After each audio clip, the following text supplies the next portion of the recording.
Hola hermanos, Dios les bendiga. Estamos aquí el día lunes comenzando con otro devocional, ya en Romanos, siguiendo la carta a los Romanos, ya ¿cómo se llama? El capítulo 11, 12 y 13, ¿no? Este libro o esta carta a los Romanos, ¿verdad? Que es toda una constitución. Si tú quieres y si tú has leído la constitución política de México para que nos comportemos, ¿verdad? Como ciudadanos mexicanos, debemos de leer Romanos, Gálatas y las bienaventuranzas de Mateo 5 al 7. Y ahí está la constitución que nos deja el Señor Jesucristo para todos aquellos ciudadanos del reino de los cielos. No para irnos a comportar bien al cielo, no, sino para comportarnos en esta tierra como ciudadanos de un reino espiritual que es el reino de nuestro Señor Jesús, ¿verdad? Entonces vemos aquí, comenzando con el capítulo 11, ¿verdad? Escrita esta carta por el apóstol Pablo, ¿verdad? Hablando un poquito habla un poquito sobre el pueblo de Israel, ya que acuérdense que pasamos ya el libro de los Hechos y leímos que la iglesia había gente de Roma, recién convertidos, había judíos, había gentiles, había griegos. Entonces, pues había esa situación de la problemática ¿cómo se llama? De tanta nacionalidad. Si así, a veces siendo todos mexicanos, ¿verdad? A veces tenemos algunas diferencias de formas de pensar. Imagínense cuando la iglesia tiene estas nacionalidades, estas formas, de pensar diferentes. Los griegos, un pensamiento filosófico, ¿verdad? El judío religioso completamente, el romano político. Entonces, vemos que pues hay problemitas en la iglesia. Entonces, estas cartas empiezan, les digo porque Romanos es la primera carta que empieza, después de ahí ya vienen las demás cartas, pues empiezan a dar explicación, ¿verdad? De la problemática de la iglesia, a dar respuesta a la problemática que se va dando en la iglesia. Por eso es tan importante el leer estas cartas, predicarlas, estudiarlas como iglesia, porque es la problemática de la iglesia y cómo podemos disciplinar, cómo podemos, ¿cómo se llama?, llevar los ministerios a cabo. Entonces, todo eso nos va llevando de la mano. Ajá, entonces, Romanos empieza el apóstol Pablo, aquí, por ejemplo, a hablar sobre el remanente de Israel. Seguramente había problemas ahí entre judíos, entre los gentiles, y en el mundo gentil ya podemos ahí, le estoy ya mencionando a los griegos, a los romanos, ajá, porque no eran judíos. Entonces ya había problemáticas ahí con el mundo gentil, con las personas o con los hermanos que eran gentiles, ajá, y el apóstol Pablo trata ¿cómo se llama?, de hablar sobre esta problemática que había, ¿verdad? Y les manda a llamar que no es que el judío sea más, pero tampoco es que el gentil también sea más, sino que Jesús vino para ser un pueblo solamente. Por eso es la representación y les manda y les pone aquí él esa representación del olivo. Ajá. Entonces les dice, habla un poquito primero de los judíos, empieza hablando del judío, ajá, que el judío por no obedecer a Dios, por no querer obedecer a Dios y no ver, sobre todo, yo creo que el peor pecado del pueblo judío fue no ver al Señor Jesús o no recibirlo como Mesías, ¿verdad? Porque eso fue lo que hizo el Señor, porque Dios después de eso, fíjense lo que dijo el Señor, como está escrito, les dijo el apóstol Pablo en el capítulo 11, versículo 8, por no haber recibido al Mesías, Dios les dio espíritu de estupor. Tú dices, ay, ¿qué es eso? ¿Qué es eso del espíritu de estupor? ¿A quiénes? A nosotros, al pueblo judío. Está hablando en el contexto del pueblo judío. Ajá. Ojos que no vean. Aquí está el espíritu de estupor. Luego no lo explica. Y oídos con que, con que no oigan. Hasta el día de hoy. Ajá. Y luego dice, y David dice, se ha vuelto su convite en trampa y en red, en tropezadero y en retribución. Se han oscurecido sus ojos para que no vean y agobiales la espalda para siempre, ¿no? Entonces, el Señor mismo les puso esa venda de espíritu, dice espíritu de estupor, en la cual ahorita están cegados algunos judíos porque hay unos han abierto sus ojos al Mesías, pero hay otros que no, que están cegados y que no ven en cuanto a qué, en cuanto al evangelio, porque no creen que Jesucristo, el que vino, es el Mesías, ¿verdad? ¿Cuándo van a ver? Hasta que vean al Mesías venir en su segunda venida. Dice esa hermosa profecía, la de Ezequiel, de los huesos del valle, del valle de los huesos secos, ¿verdad? Y dice que estaban así muertos hasta que les sopló y les dio espíritu. Ajá. Entonces es hasta que ellos van a ver y van a reconocer al que traspasaron. ¿Pero hasta cuándo? Hasta la segunda venida de Jesucristo.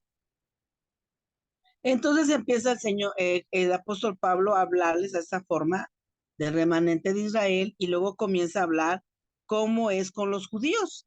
Dice el 11, digo pues, han tropezado los de Israel para que cayesen en ninguna manera, pero por su transgresión vino la salvación a los gentiles para provocarles a celos. 13, porque a vosotros habló, gentiles, por cuanto yo soy apóstol, le dijo Pablo, a los gentiles, honro mi ministerio. Él es llamado a ser apóstol, ¿a quién? A los gentiles. Por eso él es el último apóstol, el abortivo, dice él, pero es el apóstol que fue llamado para el pueblo gentil. Por eso las cartas son más del apóstol Pablo, porque son cartas hacia los gentiles, hacia la iglesia.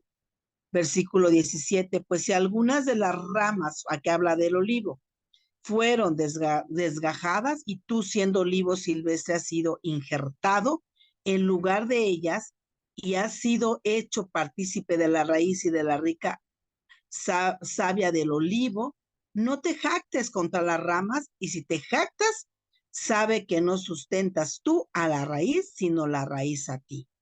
Pues las ramas, dirás, fueron desgajadas para que yo fuese injertado.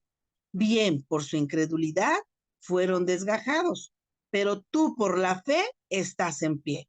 No te ensoberbezcas, sino teme, porque si Dios no perdonó a las ramas naturales de ese pueblo de Israel, a ti tampoco te perdonará. 24, porque si tú fuiste cortado del que por naturaleza es olivo silvestre, y contra naturaleza fuiste injertado en el buen olivo es el Señor Jesucristo, cuantas más estos que son las ramas naturales de Israel serán injertados en su propio olivo, porque no quiero, hermanos, que ignoréis este misterio. Está revelando un misterio el apóstol Pablo.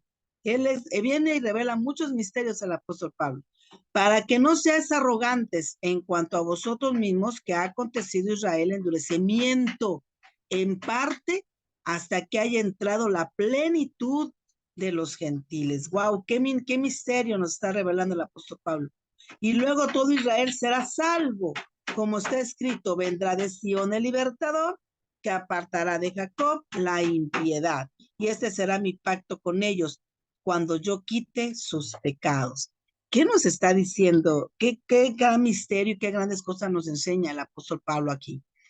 Hermanos, tuvo que suceder así, del pueblo de Israel tuvo que ser desgajado para que fuera injertado, ¿quién? El gentil. Hagan de cuenta que ellos tuvieron que ser ciegos para que tú vieras. Porque posiblemente si ellos hubieran visto, no te hubieran dejado entrar por su religiosidad. Si a Jesús no lo dejaron entrar, imagínate a nosotros. Ellos tuvieron que haber sido ciegos Por eso el Señor les puso este espíritu de estupor que endureció su corazón para que tú y yo entráramos. Pero no por eso tenemos que ser antisemitas, como le llaman hoy, y odiar al pueblo de Israel. Aquí el apóstol Pablo bien dice eso, no te orgullezcas por ello, ¿verdad? Porque así como él lo hizo con el Señor, perdonará, también a ti te puede pasar igual. Ajá. Entonces, antes bien, agradece al Señor por lo que es, y es su pueblo, y él sabe lo que hace, y él ya tiene la obra del judío.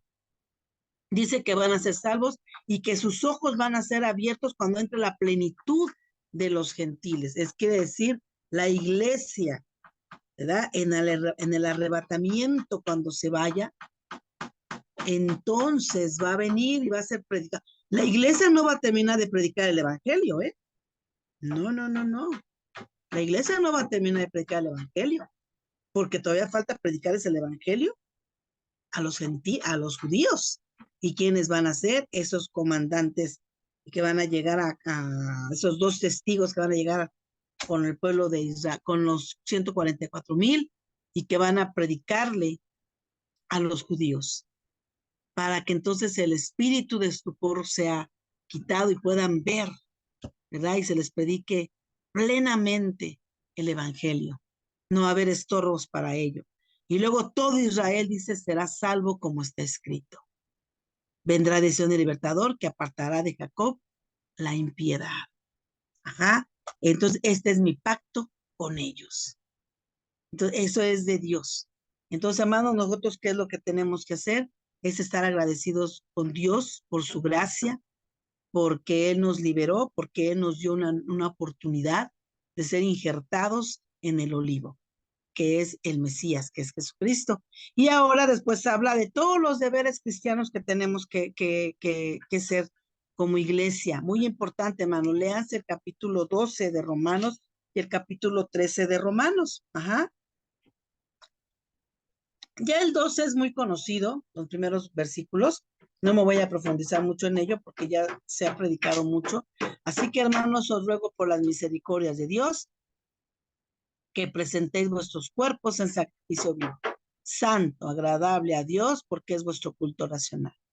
No te conformes a este siglo, sino transformaos por medio de la renovación de vuestro entendimiento, para que comprobéis cuál sea la buena voluntad de Dios, agradable y perfecta. Ajá. Entonces empieza por ahí los deberes cristianos. Primero nos tenemos que presentar nosotros mismos como una ofrenda. Si una persona nueva lee este versículo, va a decir, no inventes, estos hacen sacrificios con la gente, nos van a matar aquí, nos van a hacer un sacrificio con nosotros, ¿no? No, no, no, no. Sí, tendríamos que ir y entender, en el Antiguo Testamento, qué significa los sacrificios. Sabemos que con el Señor Jesucristo representaba el sacrificio ya fue dado, ¿verdad? Y ahora nosotros presentamos vuestro cuerpo en sacrificio vivo, ¿verdad? Como una ofrenda al Señor. Somos una ofrenda al Señor agradable a Dios, o sea que nuestro servicio, nuestros dones, nuestros talentos, nuestra manera de vivir, todo debe ser como una ofrenda agradable a Dios, que es vuestro culto racional. Ese es el verdadero culto para que agrada al Señor. Y dice racional, no dice irracional, que no entiendes nada, sino que llega por el entendimiento. No te conformes a este siglo, o sea, no te hagas a la forma, no te moldees a este mundo, al sistema. No quiere decir que ¿cómo se llama? A la planeta Tierra, ¿verdad? Sino que al sistema, no te hagas de esa forma de pensar, porque ¿quién es el príncipe del sistema de este mundo? Satanás.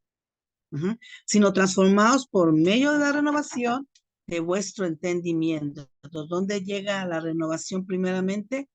En el entendimiento, una renovación de mente, de manera de pensar, porque aquí está, hermanos, la manera de pensar. Lo que yo creo, Eso es lo que yo hago. Si mi doctrina es correcta, si mi doctrina está en el entendimiento correcto, si entiendo exactamente quién es Dios y tengo el entendimiento de un Dios correcto, porque hay muchos dioses, ¿verdad? Pero si tengo el entendimiento de un Dios correcto, mi doctrina es correcta, entonces voy a producir obras correctas y mi conducta va a ser correcta, porque tengo un entendimiento. Por eso dice que renovemos vuestro entendimiento para que compruebes cuál es la buena voluntad de Dios, agradable y perfecta. Entonces comienza con que tengo que tener la forma de pensar correcta, un entendimiento renovado y correcto de quién es Dios y de quién es Jesús y de quién es el Espíritu Santo.